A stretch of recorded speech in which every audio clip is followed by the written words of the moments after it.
Ecología es la ciencia que estudia las interrelaciones de los diferentes seres vivos entre sí y con su entorno. Tiene como objeto principal ver cómo las interacciones entre los organismos y su ambiente afectan a propiedades como la distribución o la abundancia. También es conocida como la biología de los ecosistemas. Composición de las comunidades. Abundancia. Es el número de individuos que representa una comunidad por unidad de superficie o de volumen, también llamada densidad de la población. Hábitat. Es un lugar que ocupa la especie dentro del espacio físico de la comunidad. Nicho ecológico. Corresponde al papel u ocupación que desempeña la especie dentro de la comunidad, si es un productor, un herbívoro o un carnívoro. Una definición operativa de nicho en realidad es más compleja e incluye mucho más factores que el modo de vida de un organismo. Es de hecho el ambiente total y también el modo de vida de todos los miembros de una especie determinada en la población. Ecosistema acuático. Los ecosistemas acuáticos son aquellos en los que los animales y plantas viven o se relacionan con seres vivos en el agua. Dependiendo del tipo de agua, podemos definir distintos tipos de hábitat acuáticos. No debemos olvidar que para hablar de un ecosistema es necesario que existan componentes bióticos, productores, consumidores y descomponedores, y componentes abióticos, sol, aire, suelo, agua, clima, etc., que entre todos harán que se mantenga el equilibrio ecológico de esta comunidad. Ecosistema terrestre. Un ecosistema de tierra o terrestre es el conjunto de organismos vivos y su ambiente físico en un pedazo de tierra en particular. Los ecosistemas terrestres pueden interactuar y se superponen con los marinos y los ecosistemas limnológicos.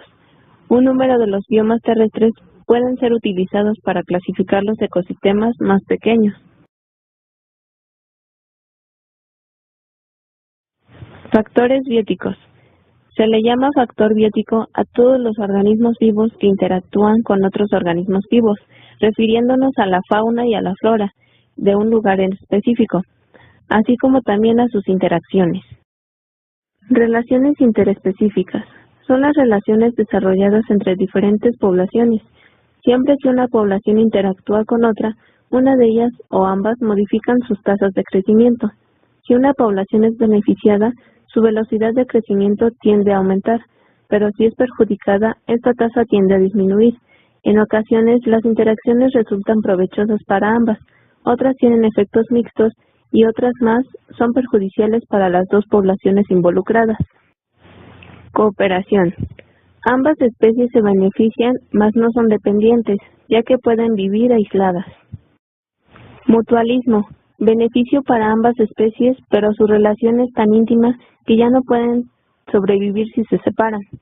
Comensalismo. Una de las especies se beneficia, pero sin causar daño a la otra. Amensalismo.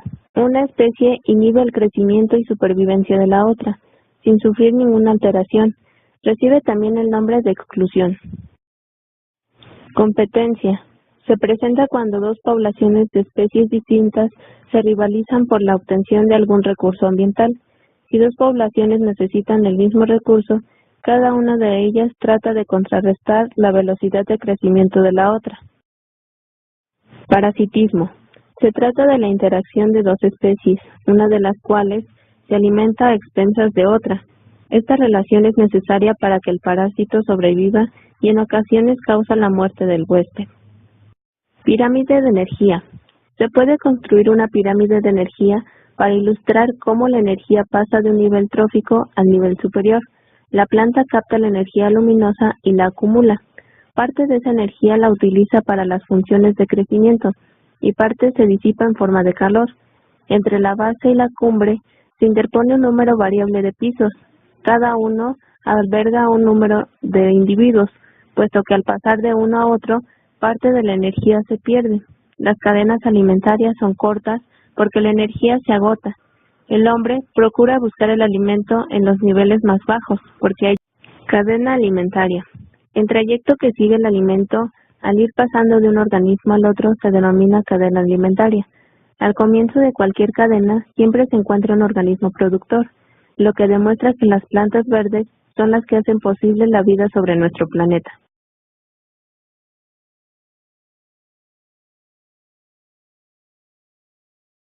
Productores.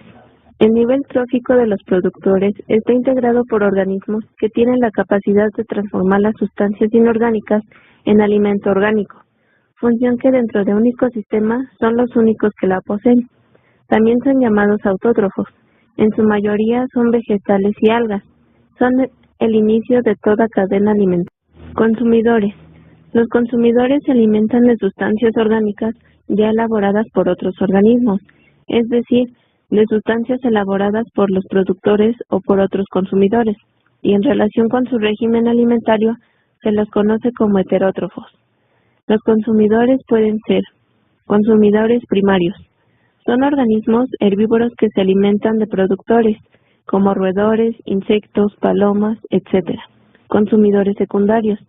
Son organismos carnívoros que se alimentan de los consumidores primarios. Por su régimen alimentario se les llama carnívoros. Dentro de este grupo encontramos algunos peces, culebras, ranas, etc. Consumidores terciarios. Son los que se alimentan de otros carnívoros, como las aves rapaces y los felinos. Dentro de este grupo encontramos a los omnívoros, que consumen tanto vegetales como animales. Descomponedores y detritívoros. Cuando una planta o un animal muere, los cuerpos son desintegrados por otros organismos, los descomponedores, representados por bacterias y hongos, y los detritívoros, representados por pequeños gusanos, lombrices de tierra, protozoarios, caracoles, etc. Dentro del segundo grupo se ubican grandes animales carroñeros, organismos que se alimentan de carroña como los buitres y cuervos. La descomposición puede ser definida como la desintegración gradual de materia orgánica muerta, en la que complejas moléculas ricas en energía son fragmentadas por los organismos descomponedores y detritívoros. Los organismos pertenecientes a este nivel trófico tienen un rol primordial en el ciclo de la materia, porque cierran la cadena trófica en ciclos, posibilitando que la materia orgánica se transforme en inorgánica y pueda ser captada por los productores. Los ciclos biogeoquímicos son procesos naturales que reciclan elementos en diferentes formas químicas, desde el medio ambiente hacia los organismos, y luego a la inversa. Agua, carbón, oxígeno, nitrógeno, fósforo y otros elementos recorren estos ciclos, conectando los componentes vivos y no vivos de la Tierra. Ciclo del agua. Es el proceso de circulación del agua entre los distintos compartimentos de la hidrosfera.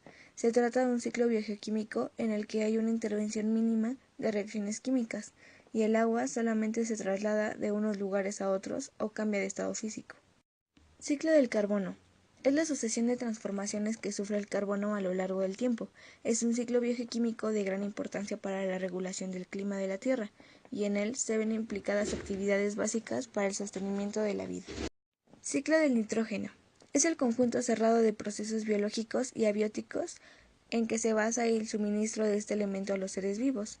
Es uno de los importantes ciclos biogeoquímicos en que se basa el equilibrio dinámico de composición de la biosfera. La biomasa es cualquier materia orgánica obtenida a partir de vegetales o de animales. En ámbito doméstico, los recursos de la biomasa son los obtenidos de residuos agrícolas y forestales, los desechos sólidos municipales, residuos industriales, terrestres y acuáticos, y los productos que se cultivan únicamente con fines energéticos.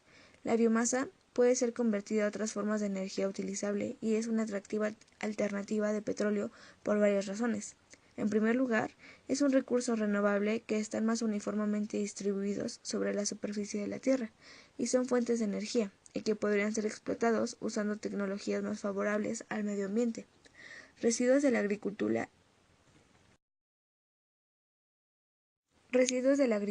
y la silvicultura, y en particular los residuos de fábricas de papel, son los recursos más comúnmente utilizados como la biomasa para la generación de electricidad y de energía, incluidos en los procesos industriales de calor y de vapor, así como para una variedad de productos de base biológica.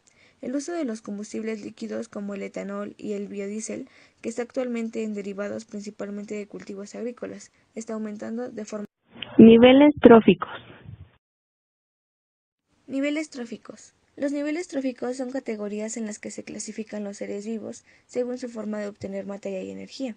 El nivel trófico de un organismo es su posición en la cadena alimentaria. Los seres vivos necesitan energía para realizar todas las funciones vitales. Esta proviene del sol y es captada por las plantas, las cuales, mediante la fotosíntesis, la transforman en alimentos. En este punto se inicia la transferencia de energía, la cual pasa de las plantas a los animales herbívoros y de estos a los carnívoros. Así se establece una relación alimenticia entre los diversos organismos que integran el ecosistema. Los niveles tróficos comprenden los productores, los consumidores y los descomponedores.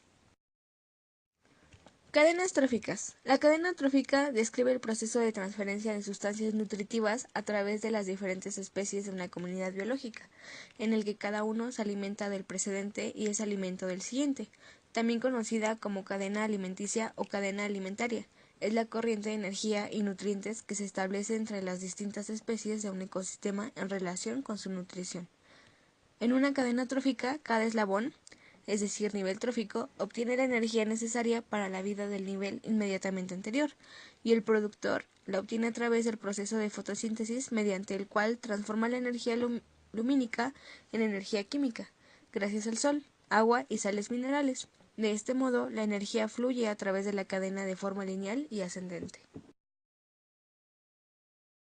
Un recurso renovable es aquel recurso natural que se puede restaurar por procesos naturales a una velocidad superior a la del consumo por los seres humanos o cualquier otro ser vivo. Un recurso no renovable es un recurso natural que no puede ser producido, cultivado, regenerado o reutilizado a una escala tal que pueda sostener su tasa de consumo.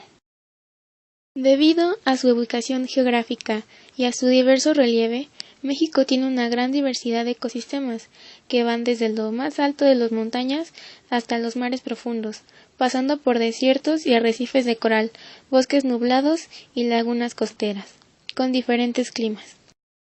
En los ecosistemas templados podemos encontrar los bosques de coníferas, bosques de encinos, bosques mixtos, bosques nublados, matorrales y pastizales. En lo tropical son las selvas y medianas siempre verdes, selvas bajas y medianas deciduas, selvas espinosas, matorrales y pastizales. También podemos encontrar ecosistemas subterráneos en cuevas y grutas.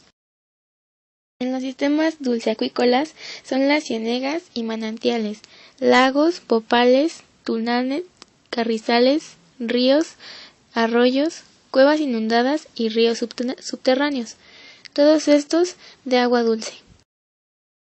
En los ecosistemas costeros encontramos a los manglares, playas y dunas, humedales o bajos intermareales, lagunas costeras, estuarios, marismas y costas rocosas, estos de agua salada.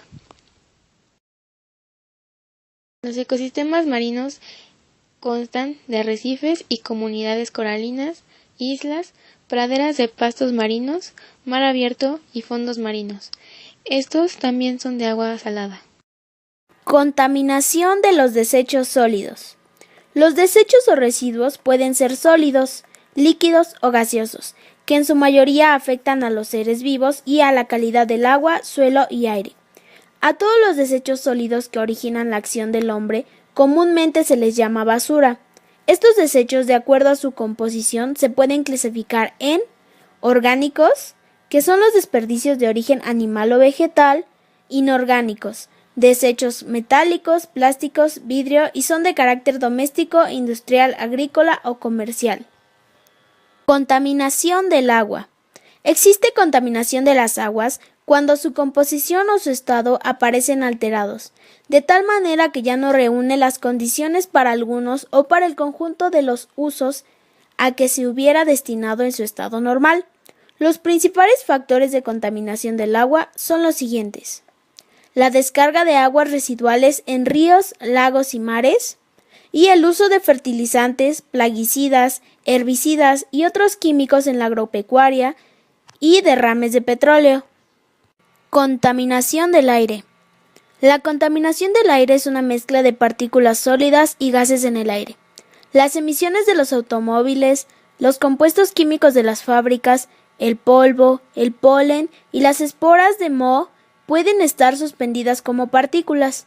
El ozono es un gas, es un componente fundamental de la contaminación del aire en las ciudades. Cuando el ozono forma la contaminación del aire, también se denomina smog. Algunos contaminantes del aire son tóxicos. Su inhalación puede aumentar las posibilidades de tener problemas de salud. Las personas con enfermedades del corazón o de pulmón, los adultos de más edad y los niños tienen mayor riesgo de tener problemas por la contaminación del aire. La producción del aire no ocurre solamente en el exterior. El aire en el interior de los edificios también puede estar contaminado y afectar la salud.